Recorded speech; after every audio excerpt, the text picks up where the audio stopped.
अरे ये तो बहुत सारे पैसे है। इतना पैसे तो मैंने जिंदगी में कभी नहीं देखा।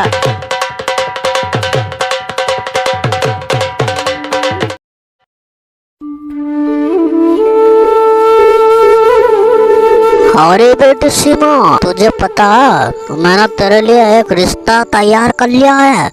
वो जल्दी तुझे देखने आने वाला है। तुझे पता है उसके ट्रैक्टर का शोरूम है, बहुत बड़े ट्रैक्टर के।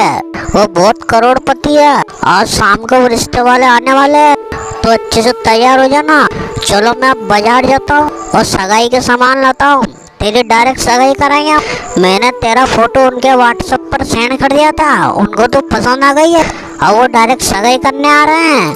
चलो ठीक है बेटी, मैं बाजार जाके मिठाई वगैरह ला कर आता हूँ और पंडित को फोन लगाता हूँ।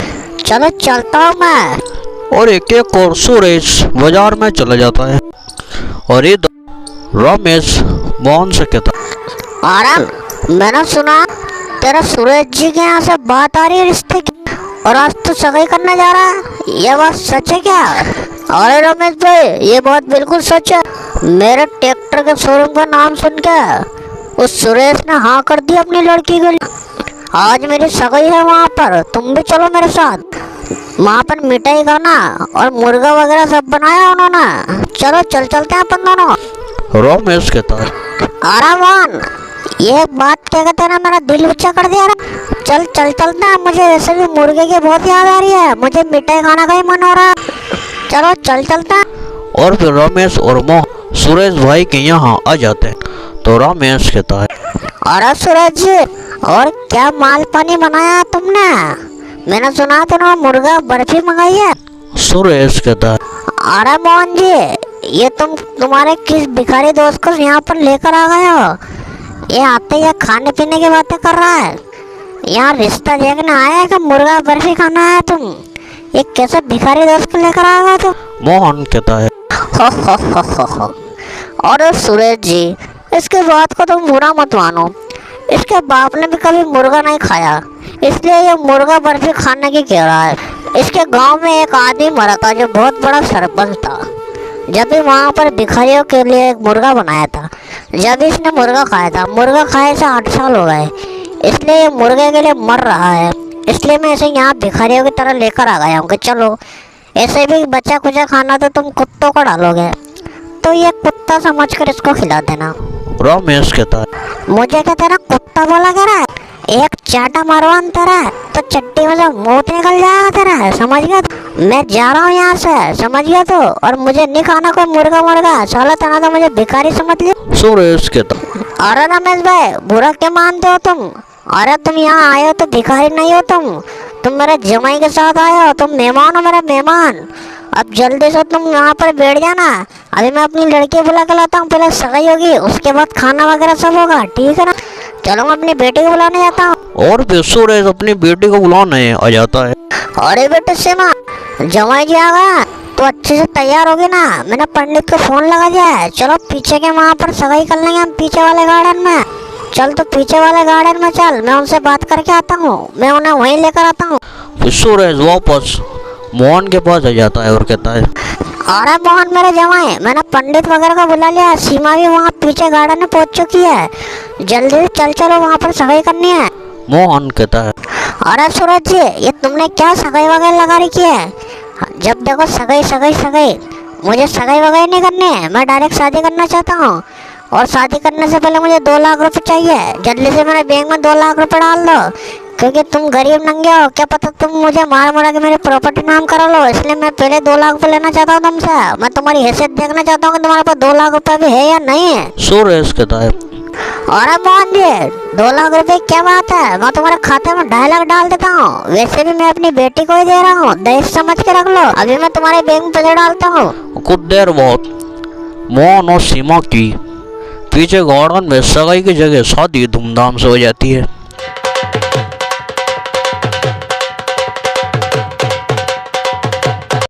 और फिर मोहन सीमा के साथ कमरे में सो जाता है। और फिर रात को मोहन उठकर वहाँ से जाने लगता है। तभी उसे एक तिजोरी नजर आती है जो सुरेश के घर पर होती है। तो वो तिजोरी के पास जाता है, तिजोरी खोलता है तो उसमें बहुत सारा सोना पैसा होता है। तो मोहन कहता है, अरे ये सूरज जी तो नंगा गिरा था अपने आप को, यहाँ तो इसने धन गाड़ के रखा है। साला मुझे बेवकूफ बना रहा था, खुद के पास तो इतना पैसा है और मुझे 2 लाख रुपए देने में सोच रहा था। मुझसे तो कह रही 2.5 लाख तेरे बैंक में डालूंगा और 2.5 लाख की जगह इनने 2.5 रुपए डाला है। इसको तो मैं मुझे चका कर रहूंगा और झूठ बोलकर इनने मुझसे शादी करी कि 2.5 लाख रुपए मैं तेरा डालूंगा, लेकिन इसने 2.5 लाख रुपए डाला है। अब 2.5 लाख तो छोड़ो, मैं इस तिजोरी के अंदर 2.5 रुपए नहीं छोड़ूंगा। जल्दी से पैसे लेकर निकल लेता हूँ, यही सहारा हो मेरे लिए, और भाग जाता हूँ यहाँ से। और फिर मोहन सारे पैसे को समेट कर तिजोरी में से वहाँ से भाग जाता है।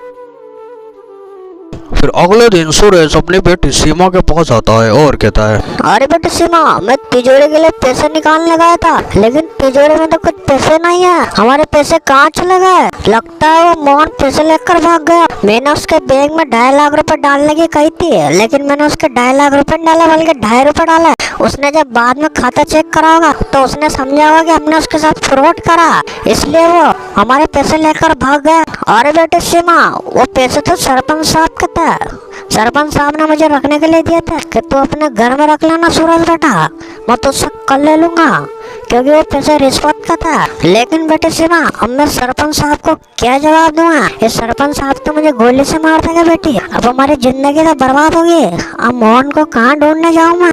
और पिताजी, तुम मोहन को ढूंढने मत जाओ, बल्कि मोहन के दोस्त रमेश भिखारी के पास जाओ, वही तुम उसका सही पता बता सकता है। सुरेश कहता है, अरे बेटे सीमा, ये बात तो तूने बहुत अच्छी करी है। चलो मैं रमेश के पास जाता हूँ और उससे पूछता हूँ मोहन कहाँ गया। उस बड़े से मुझे सारे पैसे लेने होंगे, वरना मेरी हालत खराब हो जाएगी। सरपंच साहब तो मुझे गोली से उड़ा देगा, अब हमारा क्या होगा? हमारी तो जिंदगी बर्बाद होगी। चलो मैं चलता हूँ बेटी।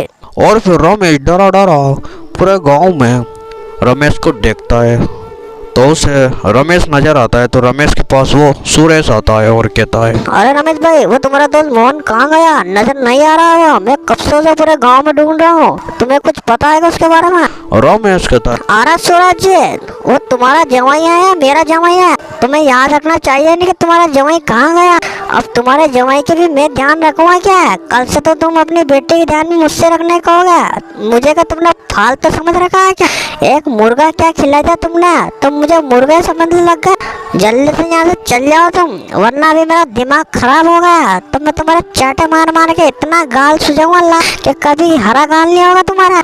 सुरेश कहता है, अरे रमेश भाई, तुम ऐसा मत बोलो, मैं तुझे 10 मुर्गे की दावत दूंगा, बस तुम ये बता दे मोहन कहाँ गया। रमेश जब मुर्गे की बात सुनता है तो उसका मुंह में लालच आ जाता है और कहता है, अरे सूरज जी, देखो मैं सच सच बताता हूँ, कल रात को मोहन मेरे पास आया था और मुझे भी उसने यही बात कही कि मैं तुझे मुर्गे खिलाऊंगा, लेकिन तू किस मेरा पता मत बताइयो।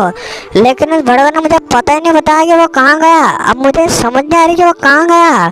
मैं तो तुमसे कहता हूँ कि तुम गाँव के पंचायत में जाके उसे देखो, वहाँ पर उसने सरपंच साहब से कुछ बात करी होगी, क्या पता वो सरपंच साहब ही तुम्हें बता दे। मेरे को तो कुछ पता नहीं है। चलो अब मैं चलता हूँ।